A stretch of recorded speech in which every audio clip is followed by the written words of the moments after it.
Good evening, everybody, and welcome to tonight's On the Sofa. Disappointing result for the men's team on Saturday, but there were some really good players there, so hopefully the new ones will bed in this week, and we'll see our results on Saturday. Special mention to the Academy lads, the under-18s, for their magnificent win on Friday night against Sunderland. So they're into the quarterfinals. They are going to be away, but I think it's between Burnley and Bristol City, I think. So we'll know that when they've played. I think they play next week. And also yesterday for the women's team, an impressive 15-0 win at Chelsea. So down on the coast, and to score 15 goals, my goodness. So it does point to a thing that we may be in the wrong league. But hopefully that will sort itself out soon. So tonight we have the pleasure of having Nathan Thompson on with us.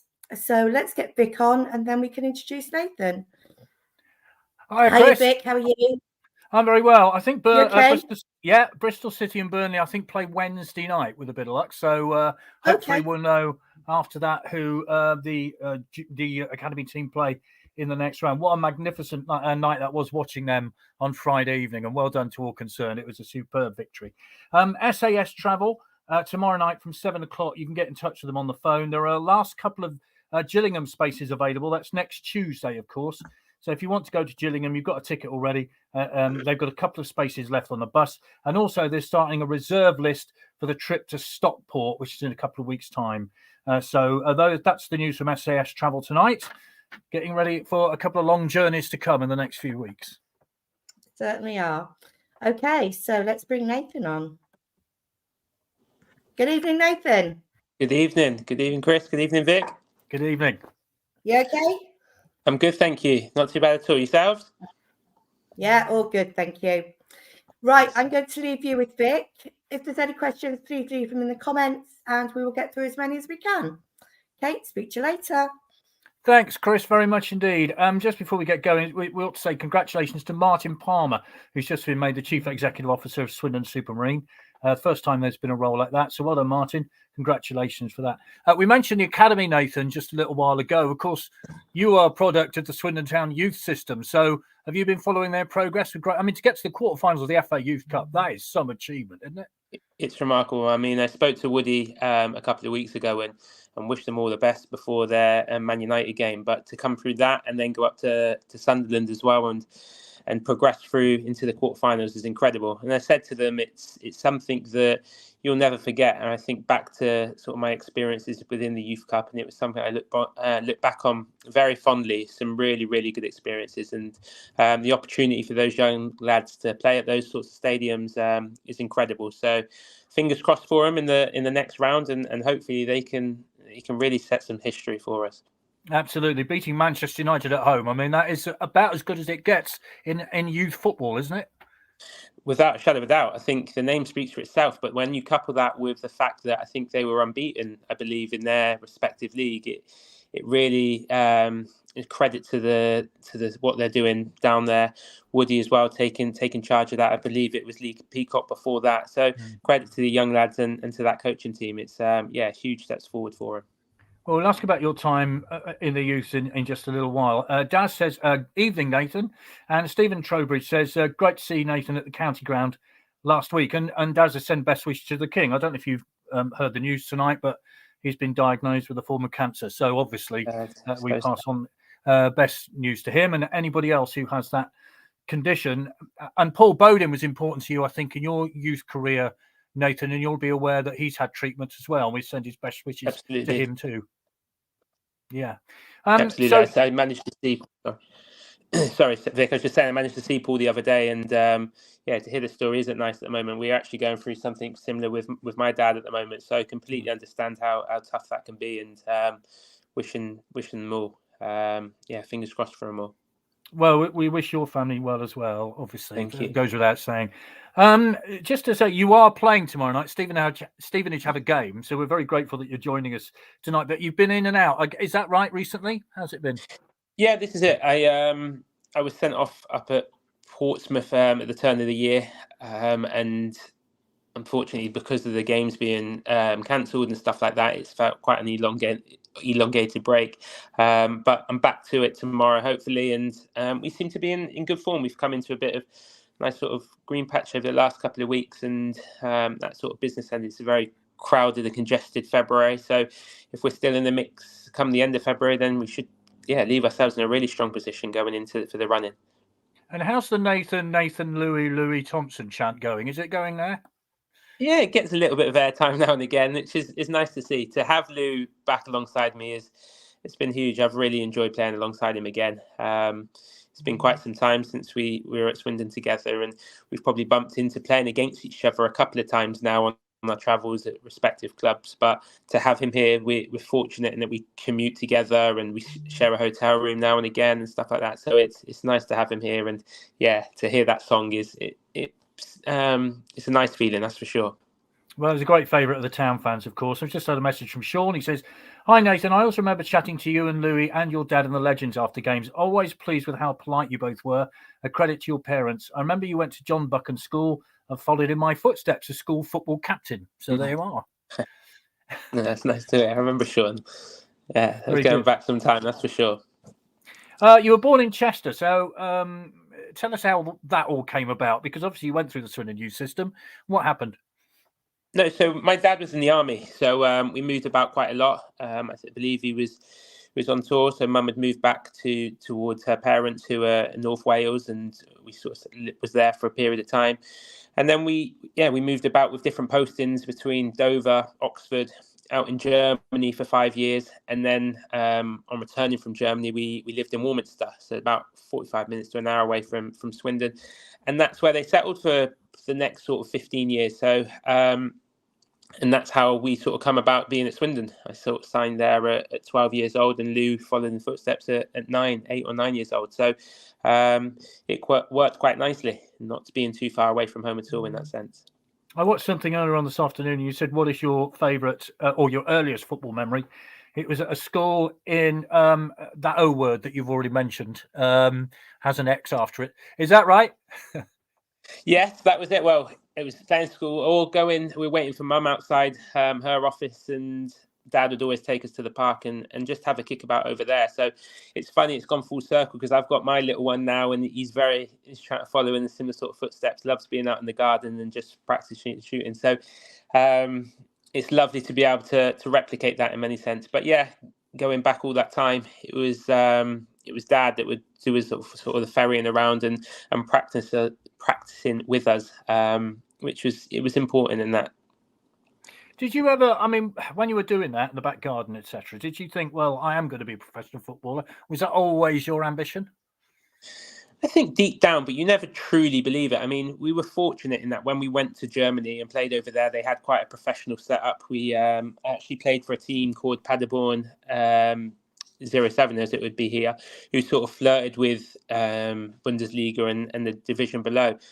So when we come back here to go straight back into an academy within, I think it was about 4 or 5 months of being back in the UK, was ideal in that sense. But of course, it was always a pipe dream. Whether you truly believed it at 10, 11, 12 years old is a different story. And I guess I was just really, really fortunate to stumble across that, because I know how difficult it can be to get into the academy setup and to progress. And when you see the stats and the odds and that, for a lot of children, it really is just remains that pipe dream. So yeah, we're very grateful to be spotted so early on. Well, I was talking to somebody the other day about the journey that parents go on, because of the academy's success in the FA Youth Cup. Often we forget about the hard work that goes in, not only with the coaches, not only with the player, but with the parents themselves, and how much they give up to get you that far. This is it. I think from a logistical point of view, it's remarkable that the fact that they have to finish work early and then travel on the Monday, Tuesday, Thursday. I mean, we had it sort of double whammy with Lewis playing as well. So it really was quite a commitment to it. And then on top of that, it's the emotional roller coaster that comes with it, the moving away from home and the highs and lows of what football brings about, whether that's contracts or playing or not playing, injuries. It's quite traumatic. It can be traumatic in many ways, because you think about some of the injuries that I've picked up, my brother's picked up over the years. They've been tough. So that certainly had its toll on our family. And I know Mum, she gets quite anxious, and over the last couple of years, she sort of stepped aside because I think it was playing on her mind. She was turning up at games and seeing her sons get injured, and that was difficult for her to see. So, yeah, the parents certainly go through the ringer with it, that's for sure. Yeah, the dark side of football, of course, is the injuries, isn't it? Of which, unfortunately, you've had quite a few. And the mentality to get through that must be quite hard to get through that, because we see the footballers on a Saturday afternoon, but behind the scenes is the footballer on his own trying to get fit again. This is it. It's difficult. I mean, a lot of clubs are set up where the player that's injured will go out to the gym, will go into the gym, and you'll watch all your teammates go out and enjoy themselves and laughing and joking outside. And often you're left either on your own or with a physio, and it can be tough. It's not probably talked about enough, really, the emotional battle that a lot of players face in that sense. And appreciate when it's relative to other people and outside of football and the stresses that come with life. In that sense, it is relative, of course, but it is difficult when that's all you've sort of been ingrained to do is go out and train, and you just want to be part of the team's success. To not be and to feel slightly detached from that can be really difficult. Yeah, sure. We'll get to one or two of those injuries. I'm sure you'll know what we're going to talk about a little bit later on. But getting into the first team now, if I remember right, it was Torquay and the Johnston's Paint or whatever it was called in those days. You first got a taste of first team action. How was that? Yeah, it was a remarkable feeling. I was quite fortunate in that I didn't have too long to think about it. I think when you throw a young lad into it, naturally sometimes they can be sort of led into training, and you get an idea that this may be your time coming. Whereas for that game, I remember, I think it was Scott Cuthbert went down with a head injury. And I've had a minute to get warm and to get on there. And sometimes that can probably help you because you're not thinking and overthinking, if anything. So it was a lovely feeling, and probably wasn't the biggest crowd. And that, again, probably helped as well in that sense. Not too much pressure on that first game. But it was, incredible feeling. I think it had taken me a couple of years after signing the professional contract to actually make my debut. So I felt as though it was something that I'd worked towards for quite some time, and to finally get that feeling was really good. I think it was a 3-0 defeat against Charlton, which is your league debut. Is that right? Yeah, we were going for a difficult spell at that time, and I'd sort of been put in, and maybe it was. When I look back on it, it was good for me because it toughened me up and it made me realise what you need to sort of do to compete at that level. But I remember Paul Benson towering above me at the back stick and heading home is maybe second or third, and it was a chastising experience in that sense. But as I say, you look back on that, and I think it's character building in many ways because it's not always rosy, this journey, that's for sure. Paul Hart was there for a while, of course. He took over for Danny Wilson. Then in comes Paul Bowden for a little while, and he gave you a chance at Tranmere, I think. It was a victory, wasn't it? And you played really well that day, so you must have been pleased with that game. Yeah, it was funny. I was listening to a podcast this morning, and it was Greg Broughton, the director of football at Blackburn now, and he spoke about the opportunities that are given to young lads, and it sometimes takes a change of manager or a caretaker manager to come in because they feel the shackles are off. They don't feel the same pressure. I was very fortunate in that Paul come in at that time. He'd been my youth team manager and maybe appreciated what I brought to the team at the time. And he gave me the opportunity, 2 games back to back, I believe. And I felt as though, I took my chance. There was maybe not as much pressure that we'd been relegated. So I was able to play with that freedom, I guess, that comes with no pressure on it. But it was a good performance. Personally, I remember coming off the game with buzzing with how I played, and I was looking to really build on that on the future season, the next season coming. Yeah. Now, Paul didn't get the job.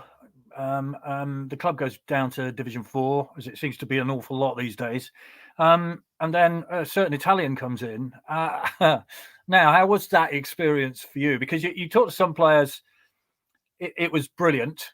You talked to some players, it wasn't so brilliant. How was it for you? I look back on it, and for me, it was a real eye-opener. You saw what it was required to make it at the top level. You've seen Di Canio and the standards that he'd set for himself personally, and he was trying to implement that within a League Two team. And naturally, you're always going to get boys that buy into that, and then those that don't. For me, I was just desperate to make a name for myself in the game, and I hadn't sort of played a huge amount of football at that point. So I was always going to be really receptive to his ideas. And yeah, I think, don't get me wrong, it was tough. It was a culture shock for many in that there was no days off, and traditionally in British managers you expect the Wednesday and the Sunday off, and that's sort of part and parcel. But he come in and it was like, no, we're very much, this is the structure. We went a long period of time without having days off, but you were seeing the results and the benefits of that. And I think when the results are there in front of you, it's difficult to argue with it. So yeah, I've learned a lot from it, and I think every manager since, I've always looked, and when things have got tough, I've always looked back and gone, well, it's never as tough as that period of time. But his eye for detail was mind-blowing. And I think you look at our defensive record back then, we'd hardly conceded a goal that season. It was really impressive, and he really sort of brought a professionalism to it that I've probably carried on throughout my career. So I've always said throughout, although it was difficult, I've never really had a bad word to say about him, because he really gave me my chance, and for that I'll be forever grateful. And I remember I was at Bradford City on the final day of the season. The title had been wrapped up. You got injured, didn't you? And there was some doubt as to whether you would get a contract, but you did. So he obviously saw something in you. This is it. And that's why, I mean, your life and your paths obviously mapped out. And I was extremely grateful for those opportunities, because who knows where I'd have gone if I hadn't played a huge amount of football, and if he had decided at that point he didn't want a new contract, then I could have gone on a very different path. So as much as it was difficult at times, as I say, there was I certainly look back on it very fondly. Yeah, you talk to players like Matt Ritchie, and they said he completely transformed his career. I mean, look where he's gone. I mean, and Simon Ferry, he loves him, all that kind of stuff. So how was the camaraderie in the dressing room? It's a good group. It's a strong group. But I think naturally when you're winning games, that always does that for you. I think I looked at many dressing rooms since, and it's the ones where you're starting to lose and cliques are starting to form. It's natural when you're winning. There is that camaraderie. But no, we had a good group, and we'd go away on pre-season tour, and it'd be a 2-week tour, which is probably longer than most teams do, especially at that level. And that would bring the lads closer together. He knew how to build a team that were well gelled and well bonded. And I think the hours that we'd spend on the training ground, naturally you'd spend a lot of time with those lads. So it was a tight knit group, and because of it, and off the back of it, you were seeing the results on the pitch. Yeah, the following season, Paolo Di Canio, well, we were challenging well away at the top, weren't we? An incredible period where we were scoring 5 goals, 4 goals, that kind of thing. It was bonkers. Top of the league at Tranmere. Then Paolo Di Canio goes after the sale of Matt Ritchie, a turbulent time in the club's history.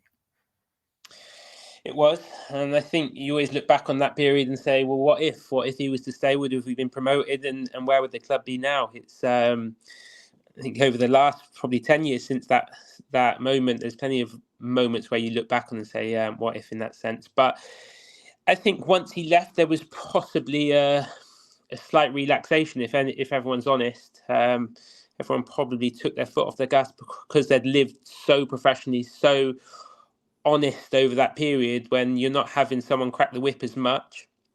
And that's no disrespect to, I believe it's Kevin McDonald that come in afterwards, but naturally Di Canio was on it with every player. The analysis that he'd go through, the breakdown of every detail would be so minute that you knew that you wouldn't be able to take anything for granted. And off the back of it, we ended up in the playoffs when really we should have won the league. And I think anyone that was involved at that time is probably a slight regret in that sense, because there was something special that was formed in that team, and we didn't carry it over the line.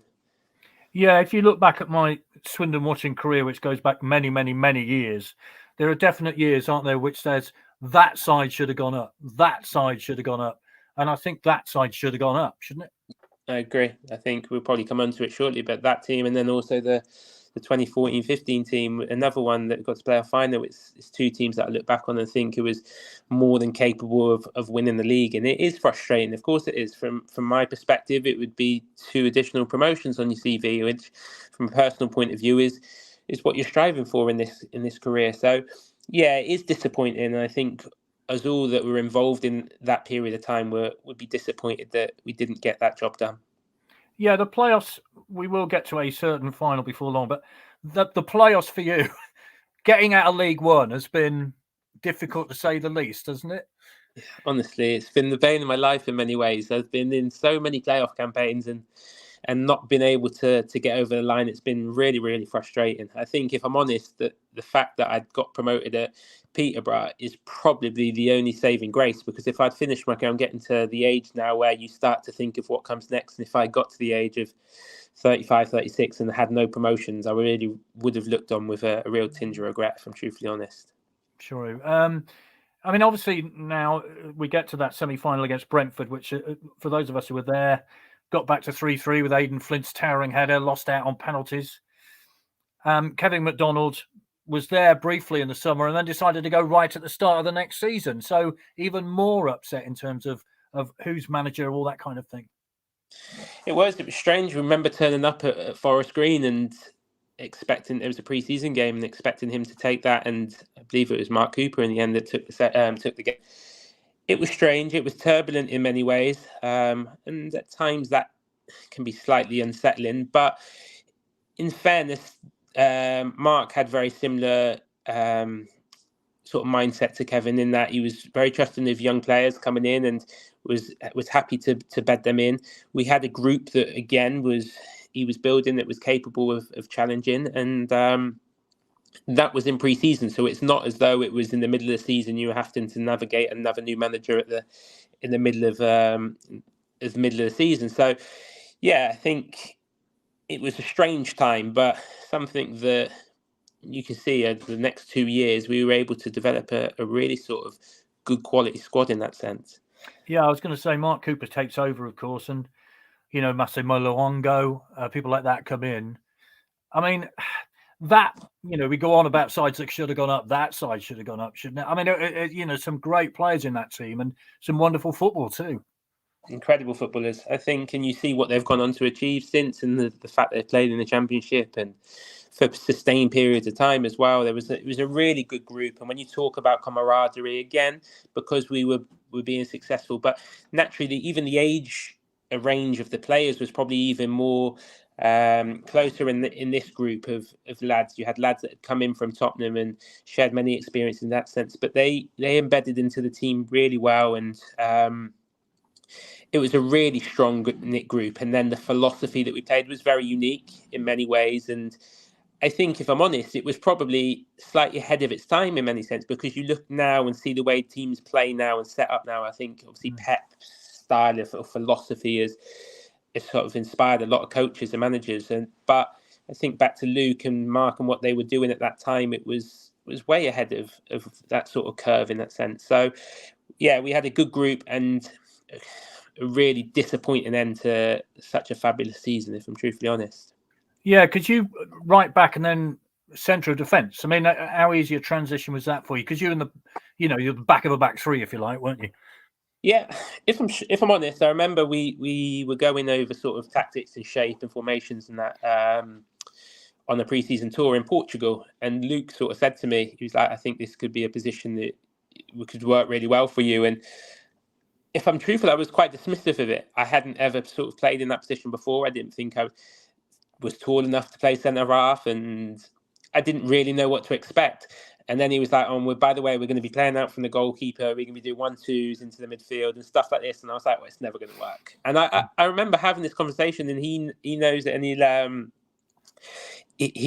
said at the time, "Listen, I know it'll take a little bit of convincing, but I feel as though it will benefit the team." And once we all bought into it, you saw the benefits of that. I think back, there was some games, Sheffield United in particular at home, which we won 5-2, and the actual football at the time was just incredible. It was a pleasure to watch and pleasure to be involved in.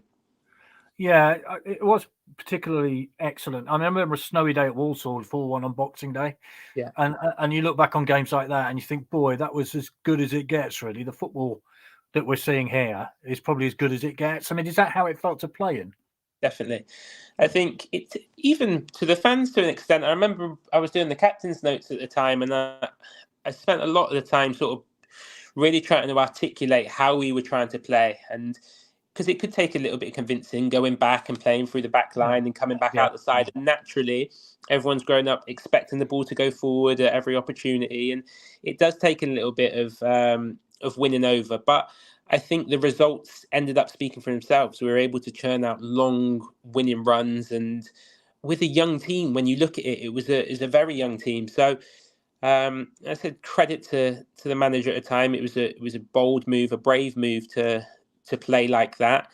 But you look at him and then Luke Williams as well, who's gone on to do similar at Notts County and now obviously at Swansea as well. I think it's testament to them that style of play was successful. They knew how to get the best out of the players that they had at the team, and credit to him in that sense. I've got to talk to you about red and yellow cards, because obviously you've had a few, haven't you? Yeah. I mean, is it because of your style? Because you're a combative player, you're not somebody who shirks a tackle, let's be honest. Do you look back on that and think, well, I should have had less, or that's just the way it is? How do you look back on that? No, I think maybe when I was slightly younger, I was probably a little bit more, let's say, erratic, but I would never shirk a tackle. I still wouldn't shirk a tackle. I'd like to think now I'm probably a little bit more sensible around it. I picked up silly yellow cards, and then that always made it difficult. You're sort of treading a fine line then. I don't ever believe I was a malicious player. I mean, this recent one that I got sent off at Portsmouth the other day, the fans at the time saying the worst tackle they've ever seen and that sort of thing. There's never the case. It's you're trying to volley something, like try to volley a ball back into the box, and completely not seeing the player come out the corner of my eye, and I've caught him in the face. It is difficult naturally when you've got the amount of yellows or reds that I've picked up. People jump to conclusions that they think that's my nature. He must be bad-tempered or malicious and that sort of thing. That's never been the way. I think as I was younger, maybe I was a little bit naive. And then sometimes your reputation goes before itself as well. I think when you've got, I've had conversations where referees and they're coming into the game saying, listen, we know what to expect today. And it's difficult to take at the time, because I think if you know me, you know that's not my sort of personality. But at the same time, I won't shy away from the fact that the sort of disciplinary record's probably not ideal. It's not great, and it doesn't look great on paper. So it is a little bit of frustration on my behalf, that's for sure. If I mentioned Cheltenham purple shirts FA Cup tie, what would you say to that? Because that was a particularly frustrating one, wasn't it? I mean, this is it. And that one was rescinded, I think, because then we played Bristol City. And that was the one that I was really sort of excited for. So then to be sent off 20, 30 minutes into that game, and then thinking I was missing the Bristol City one was it wasn't great. And then I think back as well, that was actually my birthday. So to lose 5-0, to be sent off, it wasn't a great day at all. But that's the sort of thing I'm talking about. It's another red card to my name there, but I actually look back on it, I feel it was slightly harsh at the time. Yeah, that purple shirt sort of got back into public favour at Sheffield United, I think, in the playoffs, didn't it? So it did get back eventually. For many people, they don't want that purple shirt. That's a dead set.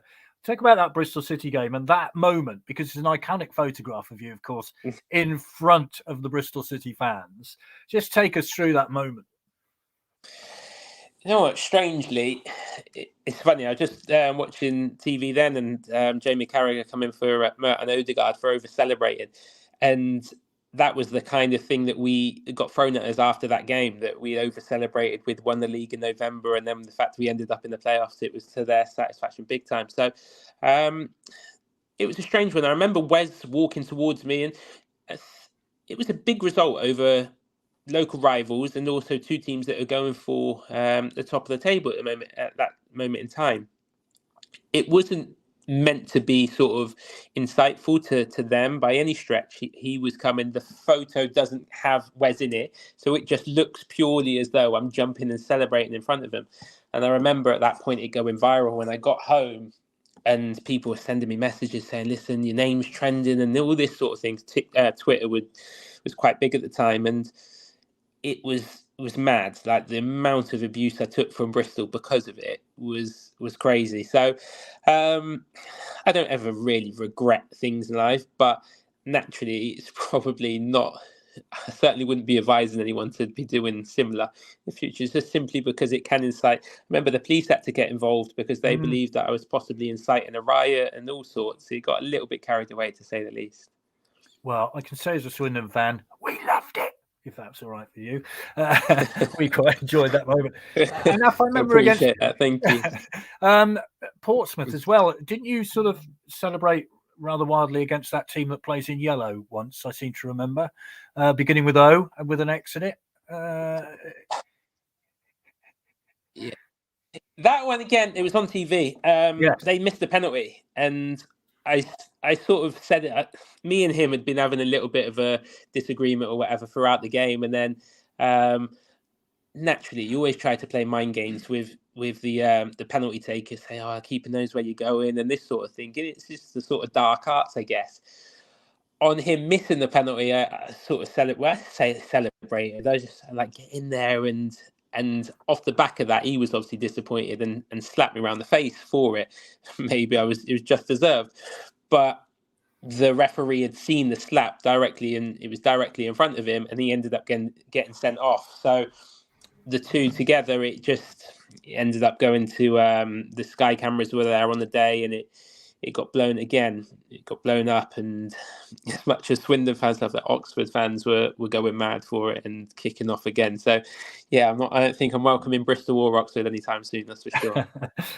Is that Alex Mowat? Is that the player that was? That's the one. Yeah. Because Steve Curtis says, "Hi Nathan, how's Alex Mowat towards you these days? Always a red." Yeah, I mean, in fairness, I don't think I've come across him. That he went on and played in the Championship, and in fairness, he's had a very, very good career. So credit to him in that sense. But nothing's really been said since. I know there's been other players that played against me or were playing for that Oxford team that have had maybe one or two things to say about it at the time and left a bad taste in their mouth and stuff. And I can accept that. It's part and parcel of football at times. Things get said on the pitch that are left on the pitch, and that's how it is. I think every player would lie if they're not saying that they're trying to get the better of their opponent through little tricks and tactics. And I think as you become more and more experienced, you pick up more ways to try and operate. So, yeah, it's not something that I'm probably too proud of, but in the heat of the battle, you do tend to do things that you kind of feel like you get an advantage, that's for sure. Well, it went down well with those of us of a red variety, I can tell you now. I just actually, while you were saying that, give us an indication how difficult it is to win a game of professional football. Because it's very easy for us supporters to watch a game and say, we should be doing this, we should be doing that. Give us some idea of how difficult it is to play against 11 professionals and try and beat them. It's funny because naturally I've played with lots of different managers who've got different philosophies, and I'm now playing under Steve Evans, who I think he's quite open and honest in his style of play, being quite direct, and that can rub people up the wrong way. Strangely, they feel as though there's a snobbery as much in football now. I think more so here, it is such a battle. You're going into the proverbial war, and you're looking for the small margins consistently. It requires hard work, relentlessness, and that's especially here is something that, because maybe we don't have as much control as think back to the Swindon team, it requires probably extra yards in terms of running work and stuff like that. But of course it is to win games consistently and to be in around the top 6 or top 2 over a course of 46 games on top of the cup games and everything like that. It's tough and it's tiring. It requires a full squad effort, and that's where teams can come a little bit unstuck, because as much as they've got 11, 12 players who, when all fit, are fantastic and should be near the top of the table, over the course of the season, it's inevitable that injuries are going to be picked up, and it's when that occurs, how are the squad able to be balanced, and how are they able to continue to go on those runs when they've not maybe got a slightly depleted squad? So, yeah, it isn't easy, and that's why I take my hat off to the teams that are consistently successful. Yeah, interesting to get an insight into that. I mean, you mentioned Steve Evans, of course, never always that popular with Swindon fans. I mean, I'm not going to put you in a difficult position. How is he as a gaffer? Is he okay? I've said, and it was funny.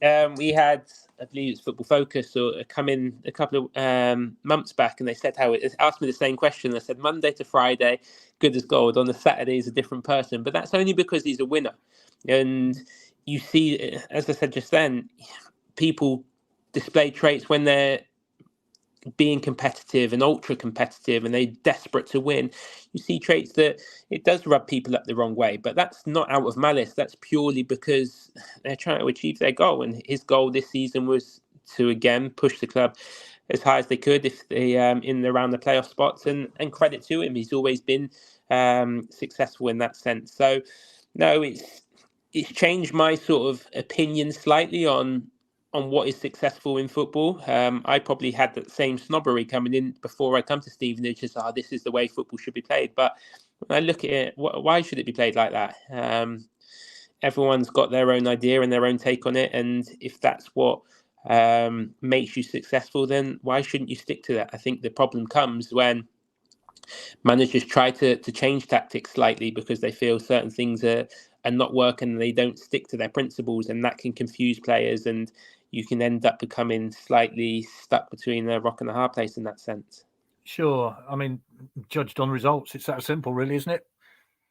This is it, I think. And that's his whole mantra, is that he uncomplicates it. He's like, oh, there's no need for me to play it all out from the back. Let me get it into areas that compromise defenders and make it difficult for people. And whilst it may not be the most appealing in the eye, and I think he's quite happy to admit that, it's successful. And realistically, that was his ultimate aim, to bring success to Stevenage or to bring success to Rotherham or the other teams he's been at, and he's been able to do that. So to credit to him in that sense. Lots of comments coming in. Mark says, Nathan, the image of you in midair facing the City fans will live long in the memory. Any celebration against Bristol City is legitimate. Nothing to see here, says Peter. Let's have a look. Lots of questions about what you'll do after you finish football, which we'll get to in a minute. This is from Michael. Vic, sorry if I've missed this, but can you ask Nathan about his great work with Phoenix Enterprise? Can you explain what that is? Yeah, so Phoenix Enterprise, I'm a charity trustee. It was actually through my wife. She worked with the CEO of the charity, and it helps those with mental health challenges or learning disabilities try and get back into the workplace. And it was something that it really resonated with me. It was a Swindon-based charity, and yeah, something I've been very passionate about. So the work that they do there to rebuild confidence on these young ladies and gentlemen, it's a pleasure to see, and credit to them in that sense. So yeah, I've really enjoyed being involved in that. It's opened my eyes to the work that they do, and yeah, as I say, it's nice to get back to the sort of trustee meetings and see the different people they have going in there and getting the help to get them back into the workplace. No, that's excellent. And of course, mental health in football, of course, wouldn't have been a thing a few years ago because it's a macho dressing room, isn't it? But it's an important thing, and people have to be looked after, don't they? Without a doubt. I think I did my dissertation not too long ago, and we looked at player onboarding and how the pressures of when you're asking a 18, 19, 20-year-old to travel the length of the country to move to a new club in a completely different environment, and how much of an impact that can have. And they're expected to just go and perform instantly. When you chuck onto the fact that there may be injuries in there and they're lonely and homesick, and that it can be testing at times. And again, it's always relative, because people can look in it and go, well, they're paid handsomely, and there's no denying that. But it doesn't stop the fact that these are young lads, and at times it can be really tough. And when things are not going well for you on the pitch, you seek approval from elsewhere, whether that's social media or whatnot, and that can be quite a toxic place. And naturally, it can have a detrimental effect on players' mental health. So it is extremely important, and credit to the PFA and the psychologists that they've got on board now, because there is real help for the members, and I think they've seen quite clearly that there's been a need for that. Sure. Yes, extremely, absolutely. And on the subject, I've just had a message from Caroline, so bear with me for a moment or two. Hi, Vic, any chance of a mention for Colin Nunn tonight, who's sadly currently in Prospect Hospice Colin has been on the players' entrance for so long and first worked for STFC in 1990. I went to visit Colin and this afternoon with his mum, Sandy, our programme seller, and Mark Huxtable, our tunnel supervisor, and his wife. It would mean the world if you could give them a mention that everyone from the official supporters club family is thinking of them and his family at this difficult time. Caroline, of course, it's our pleasure to do that. And Colin, we wish you all the very best and your family too. So there we are. I mean, there is a caring side to football, is there not, Nathan? There is. It's a community, it's a hub, and I think when you look at, it's why it's so devastating when you see teams being ripped apart, whether that's financial reasons or whatnot. So it's it's a real sort of community spirit, and that's why they're so important, the local fabric of that community. So essential. Absolutely. Colin and family, we wish you all the very best. Now let's talk about tough times, because you know the playoffs I'm going to mention. Sheffield United away, 2-1, late goal, great win, come back to the county ground, and that bonkers match. I mean, I could, you know, to me, it's. I look back at games I've watched Swindon playing, and I still think if you ever want a thrilling game of football, it's that one. But for you, you look back on it with different reasons, don't you? Yes and no. I think the Sheffield name, for some reason, Sky think it's perfect to play it all the time as well. It always seems to be on repeat. Yeah. It was an insane game. The fact that we'd taken an early lead and I think we were probably 3-0 up, weren't we, quite quickly, and all of a sudden your mind starts to think about where this is going to go, and the fact that we could be going to Wembley and stuff like that. It was a crazy game, but naturally then to get injured. If I'm honest, the injury. I think frozen just a little bit. I'll read out a couple of the comments. Nathan's frozen, so we'll go back to him as soon as possible. You're back with us? Sorry, I've had to come off the He's gone again. We'll get him back as soon as we can, because we're reaching an important part, so bear with us. We've done the Phoenix. Are you back with us? Yeah, I think so. Can you hear me? Lovely. Yes, we can. Marvellous. That's fine. Right. Sheffield United, I think it's about 55 minutes, wasn't it? And then the injury. Is it that early? I thought it was a touch later, but even so, yeah, it was a game of mixed emotions, that's for sure. The high of being captain that night and full stadium and the euphoria of progressing to the final was incredible. And then the caveat to that being, I've got a grade 2 hamstring injury and you've got a final 10 days away and it's touch and go was slightly strange. So, yeah, I look back, of course, with extreme fondness, because it was a club that I was captain of. I'd been there for 14 years and I was able to lead them out. But then to break down 3 minutes later in the playoff final was, really disappointing. And I think, if I'm honest, it's probably one of the lowest moments I've had in the game, that's for sure. Yeah, I can imagine. Take us through those 10 days then, because was there any pressure on you? One of the questions I've got here, was there any pressure put on you to be in that final, or was it your own pressure? Because you mentioned your captain. Everybody's dream is to lead their team out of Wembley, right? So take us through that 10 days. In fairness, the medical team, the owner at the time, they were prepared to throw everything at it. So I went, may have been 48 hours later, I went to the 40th clinic in London, which they did sort of PRP injections, which enabled my sort of they spin your blood and re-inject it and all this sort of thing, which is cutting edge sort of technology in order to help me get back on the pitch. We ended up going up to Aston Villa 3 days prior to just train at those facilities. And I remember the day before, I'm doing top end sprinting, and it was a rigorous fitness test to make sure that there was no chance that this could break down the next day. And I come through with flying colours. And that's why I look back on, and if I was going into the game sort of half-hearted, 50% and really unsure, then I'd hold my hands up and say that there was no chance of me playing and I'd have to step aside. But we were all confident that it passed the test that it needed. And that's what was really frustrating and disappointing, that you could do all that and then literally 3 minutes into the final, it breaks down. Now, you could say that's the anticipation, the pressure of the game, and all these sorts of, your body reacts in a different way. It's a very different environment to that of Aston Villa's training ground when there's only your team watching. It is tricky to say, but as I said to you, it was one of my lowest feelings, being stretched off. And I think the most heartbreaking thing as well was that I knew that I'd pulled my hammy when I give the foul away, and deep down I should have come off at that moment. I should have put my hand up and said, listen, that's me. And maybe it was a pride thing, maybe it was trying to be captain and soldiering on, but then I went into the box, and this is probably something that chews me up a lot, because who knows if I'd come off and Sam Ricketts had come on, he could have defended the cross slightly better. I was marking Jermaine Beckford, and he got the better of me, and he taps it in the back post, and it's set on his way. And that's something that really just niggles at me, because I sort of put myself maybe before the team in that sense, and that's something that, as I say, will always eat me up, because I shouldn't have done that. I should have put my hands up. Well, that's very honest of you. You did come on at the end afterwards, didn't you? And you embraced Louis as well, because I think you wanted to come back on the pitch, didn't you? And how tough was it to do that?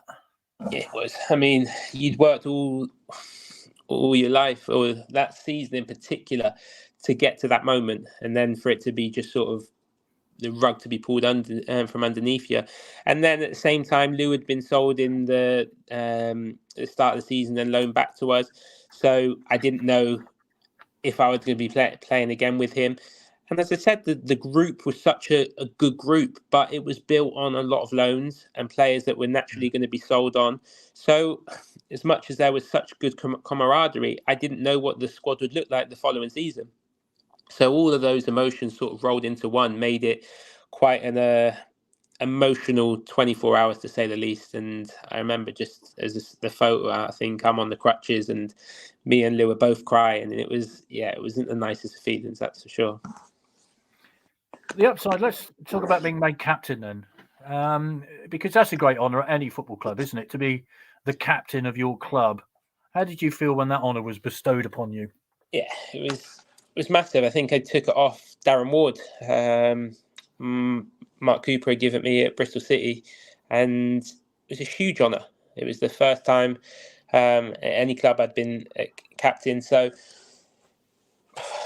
it was a huge sense of pride, and something I always look back on with extreme pride. And if I'm truthful, that's why it was disappointing to get those sort of moments where you dream of, where you're thinking as captain, you're lifting a trophy above your head and stuff like that. That felt as though it was in touch and distance when you get to Wembley, the walking up of the steps and stuff like that. Thankfully, I've been back there since, and I have won there to sort of put those nightmares to bed in that sense. But yeah, it was definitely a proud moment to be to wear that armband every time I stepped onto the pitch. What goes into that? It's not just a case of being the captain on the pitch. There's a lot involved, isn't there, off the pitch as well? Is that right? Yeah, I think so. I think, listen, everyone sort of takes the role as they see fit. You get different captains sort of quite vocal on the pitch and will be extremely demanding of their players on the pitch, and maybe the pastoral side of things off the pitch is not their cup of tea.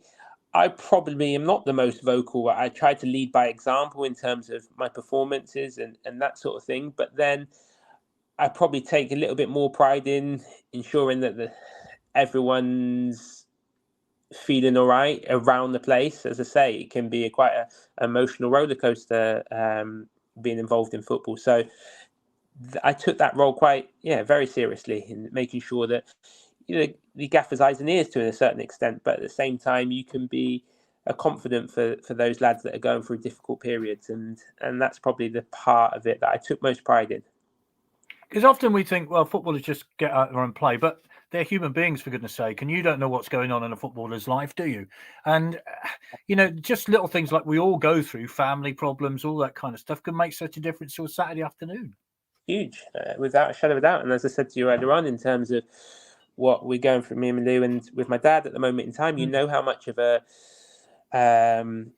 difficult strain that can put on things. You're constantly thinking about a certain issues and stuff like that, and everyone's got their own challenges. So if you're able to be someone's say confidant and be able to share those problems with them, hopefully you can lighten the load so that they can go out and for that 90 minutes be able to give him the best their ability. But it is difficult at times, and as you say, there's certain things that the fans don't see, and it's trying to make sure as a captain you're able to help them on those paths. When it came to time to leave the town, what was that process? Were you ever going to get another contract? Were you in negotiations, or was the time up? How did that come about? If I'm truthful, like, naturally I'd seen a lot of the players that had been relatively successful and get into that Wembley final, move on to new things, and I always said I was just desperate to try and play in the Championship and play as high as possible. And I'd sat down with the chairman, and he'd sort of spelled out his plans for going forward. And I sort of said to him, listen, if it's all right with you, I'm keen to explore a new avenue, simply because I want to test myself at the league above. And at the time, I didn't feel as though someone was going to pay money for me. So it was probably the only avenue I was able to do was to go on a free. And in fairness, he understood. I mean, he said, listen, I can completely understand where you're coming from in that sense. So it was tough. Of course it was. My wife's family's from Swindon. I'd been there for a long, long time. You build affinity to that club, and it's one of the first, and it's probably the first team you look for on a Saturday in that sense. So it was difficult leaving, but I felt as though I was just desperate to test myself, and I got some sort of stick, not so much from Swindon fans, but Portsmouth fans when I left there, because it was the same thing. Again, I'd played at League One for a large spell of my career, and it was just an opportunity to try and see if I could play in the Championship. Well, lots of questions coming in. Steve says Nathan needs to be a ref. Fancy that? It's funny. We had when we went to St George's Park in pre-season, Howard Webb come in, and he was speaking a lot about the drive to get ex-pros into playing football and being referees. I think it's a thankless task, if I'm honest. I think they have got it so difficult. It's ridiculous, and you see the amount of debate there is around every decision, and they're expected to get everyone right without real credit. So, no, if I'm truthfully honest, it's not one for me. No, fair enough. Ian says, does Nathan think he'll go into coaching and management when he finishes playing? Tim says, Nathan speaks so well, definitely got a managerial coaching future ahead of him. And did Nathan recently complete a degree? If so, what was his degree course, and what was the reasoning for completing a degree? Now, to explain what you're actually doing, because I think you are looking ahead, obviously, because, there will come a point when you're not playing anymore. So what are you actually looking to get into? Yeah, so I completed my Masters in Sports Directorship. So it's more the business aspect of football. I think you're seeing a lot more now. Clubs are sort of lending themselves to sporting directors, being the conduit between the chairman and the manager as such, and just helping to try and align the club in terms of linking the academy, the sports science, the medical, the women's game, all the different departments within a football club, trying to get them all singing off the same song sheet. And it's something that I'm just trying to get as much exposure to as possible. So to speaking to different sporting directors and people that report into them and seeing how those relationships work. I think if I'm truthful, I've got another 18 months here. And then who knows what the future holds. The sort of catalyst for it was after I left Portsmouth, there was a period of time, probably about 2 or 3 months, where I was waiting for the phone to ring, and it went a lot quieter than I'd hoped. And I felt quite vulnerable, if I'm truthfully honest, from a future prospects point of view. I'd started my UEFA B license, but coaching, as much as I'll get my badges, it's probably not my biggest desire, biggest passion project in that sense. I enjoy talking more strategy and the business aspect of football. So hopefully, who knows what the future holds, but hopefully that's something that I can try and get into. A Masters, that's an achievement. Well done, says Mark. So there you are. Lots of that Thank coming you. in. Nick says, can Nathan give any reasons why we have such a bad record at the new Wembley? Good. I'm glad he put that in, because there's 3 wins at the old Wembley, 3 defeats at the new Wembley. Any reason for? I mean, we lost obviously when Di Canio was manager, the Johnson's Paint. We lost under Danny Wilson. We lost, obviously, with the one you're involved in. I mean, it's weird, isn't it? 3 wins at the old, 3 defeats at the new. It is strange. It was very strange. And but then I think when you lost to Preston, I remember them going into it, and they'd had I think it was 8 or 9 defeats at Wembley before winning against us. So I think you probably count a lucky stars in that sense. It hadn't got that bad yet. But I don't know. It's difficult to say. It's just purely on the day. The emotions, the rub of the green. I said earlier on that those small margins, and unfortunately, over the last few years, the last 10 or so years, they've not been on our side. But never say never. Hopefully, those feelings of disappointment and will make it taste even sweeter when Swindon finally do it. Rich says, pleasure to meet you in the boardroom a couple of weeks back. I'm going to ask you this question because obviously a lot of people have always asked this. Every transfer window, your name is mentioned. Louis' name is mentioned. I mean, Brad says, one more spell at Swindon. I mean, if they have me back, as I say, I've got 18 months left on the on my contract here. I don't know what will go on after that. I'll be 34, so if they still want a 34-year-old knocking about, who knows? But I mean, as I say, it's one of the first names I look for when I'm looking for results. I'm desperate for the team to do well. I remember you get to this semi-finals of playoffs a few years back. I'm there cheering them on at Centre Parks. It's a club that's very close to my heart, and whether it's playing, whether it's the business aspect of football, whatever sort of role it's available, I'd love to go back to Swindon eventually. And we'll just, as I say, I don't know what the future holds, but I keep my fingers crossed that avenue's able to be explored in the future. Yeah, as for Stevenage, you're playing tomorrow night. What does the future hold for Stevenage? Because obviously, the club doesn't get big crowds, does it? 2,000-3,000, something like that. But where do you think its ambition lies? I think, in fairness to him, naturally, when you start to win games and you start to see yourself in the mix, you instantly start to think about, well, why not? We've done, after maybe 5-10 games and the league starts to even itself out, you see yourself in the mix, and then we've managed to sort of sustain ourselves in there, and then people start to think, actually, no, they may be able to achieve this.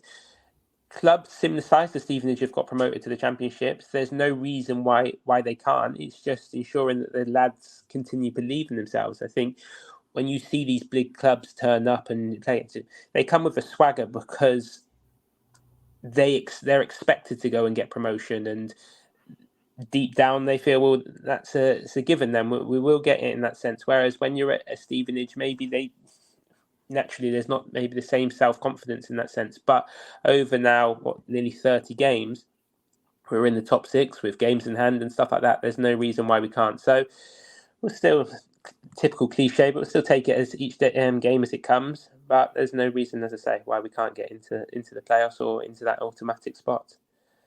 Yeah, it's always a conundrum, isn't it? When, as fans, you look at Swindon getting 8,000-9,000 every week, and they can't quite work out why we can't make that leap from League 2 to League 1, and yet there are clubs in League 1 with gates of 2,000-3,000. It's how do you explain that? How do you explain that situation?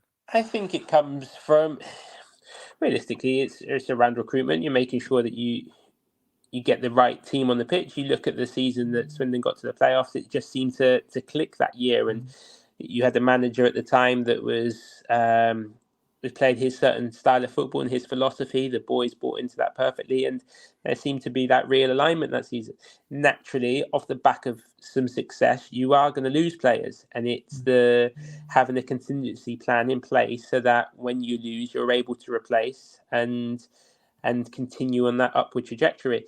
Unfortunately, that's not been the case, and that's for whatever reason at Swindon, unfortunately. But that's not to say that they're working behind the scenes to try and make that happen. And hopefully when it does click and they're able to get that running together and up into the league, they're able to sustain it. Because I went back and we watched that first leg at the playoff semi-final against Port Vale. The place was bouncing and the atmosphere, 14,000 fans. And you think, this is far too big to be a League One club. There's the fan base here to establish themselves in League One and then push into the Championship. And I see no reason why they can't. It's just making it click. And hopefully, I keep my fingers crossed that whether that's the back end of the second half of this season or then into the new season, they're able to do that. Well, we'd be delighted to get out of League Two, I can assure you, because most of us are fed up to the back teeth of it. I mean, I know getting out of League One is your thing, but we just want to get out of League Two. I mean, that would be really lovely. I mean, what do people say to you when you've got family connections in Swindon? You obviously keep your ear to the ground. What do they say to you? I think naturally it's difficult. The team was bouncing at the start of the season and on a lovely run, and then for whatever reason it's gone sideways in that sense. So of course there's that disappointment that comes with that. But having spoken to Clem and hearing his plans for the club, and we're talking 5 and 10 years down the line, realistically it's what you want to hear, that you've got an owner that sees a long-term vision for the club. And we talk about alignment. He's discussing how he wants to bring the women's team and taking them into the second division and then into the WSL. And the fact that you've got an academy that are now in the quarterfinals of FA Youth Cups, that seems to be going in the right direction. It just now needs to click with a new manager in place. Hopefully that will be the catalyst to get those boys playing well and get them climbing up the league. Because as I say, there's certainly a fan base and everything else seems to be moving in the right direction. So it does take patience, and unfortunately these things don't happen overnight unless you're the likes of a Wrexham, you're able to just throw serious financial clout at it. It's difficult, but the club deserves to be back in League One as a minimum, because it's got a fan base that is more able to sustain that, that's for sure. Well, Wrexham have dropped out of the top 3, haven't they? They got beat at the weekend. So, hey, Malcolm says you and your brother are always welcome back. And a final question for this is from Mark. It's a very good one. Who would be the manager that you really brought into their philosophy? Or is it all managers?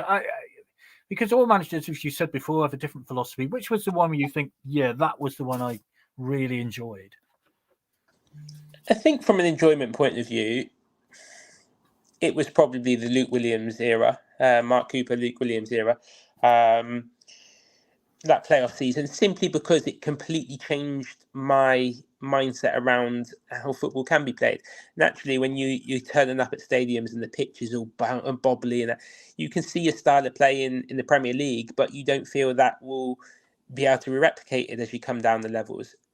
To see all the boys click, and naturally, you also, I think there's success in many ways. You can have a team that's winning on the pitch and that, but then you can also have player sales or player trade, and that's at times what is required to enable a League One, a League Two team to be sustainable, is that you're showcasing your players off in their best possible light and then able to get transfer sales from it. You look back at that year and you were having boys come in, it's like Ben Gladwin, come in from non-league, buy into a philosophy, and then be sold for a couple of £1 million a year or two later. And I think that, in many ways, is seen as success. And then you couple that with the run that we went on and the camaraderie within the group, and just the start days, for me, was probably my most enjoyable era. But as I say, with a future hat on, I look at all the different philosophies and see that there's pros and cons to each one. And I think it requires an understanding of what's in the dressing room to really benefit, because you can't be bringing in the philosophy if you've not got the players. I think that becomes very difficult. So, if I reflect, it's probably been my favourite little period of time. Well, Nathan, it's been a great pleasure talking to you. Thank you so much. I mean, I think many people would have gained a real insight into what you went through with the injuries and things like that. And, to hear about the Preston game and things like that, I think we're very grateful for you to spend the time, especially when you got a game tomorrow. So thank you very much. No, thank you. I really enjoyed it. So thank you very much. Thank you. Thank you very much. I echo exactly what Vic said. Thank you for doing it, and have a word with your brother, and he can come on next time. Yes. We have you both on together. That'd be a laugh. Yeah, that's true. Okay, no worries. I'll mention it to him. That sounds good. All the best for tomorrow night for you. Thank you. We will be back next week. We have the review of the Salford. Salford game. I was going to say Sutton for some reason. Salford game on Saturday. So we will see you next week. Nathan, thank you very much. And we will see you soon. Thank you. Goodbye. Yeah. Bye-bye.